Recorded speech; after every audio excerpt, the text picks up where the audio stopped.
Okay, so by this stage, hopefully you know what the ratio is or how we represent a ratio. In this video, we're going to be looking at the different types of ratios, and there are two different types of ratios.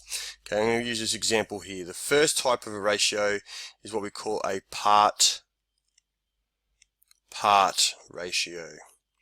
Okay, so it's separating two individual things into two separate parts. The second type of ratio that we have is the part whole ratio.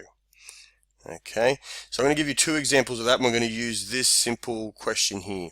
So we have a class. In this class there are 9 boys and there are 11 girls.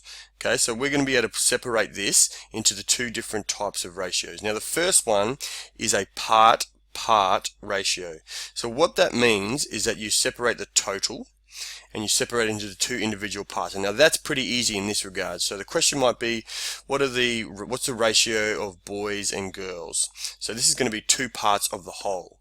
So in total, there are 20 students, but we want to break this into the two separate parts. So if we wanted to write the method 1, or the first type of ratio, which was part, is comparing boys to girls, we would write it simply like this. So there are 9 boys and there are 11 girls. Okay, so remember in the first video you need to clearly state what type of ratio you have, or the order of ratio. So in this case this ratio is boys to girls. So I have 9 boys to 11 girls. That's part 1, or the type 1 of the ratio.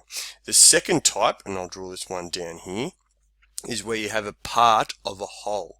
So this question might be something like, what is the ratio of boys to the class?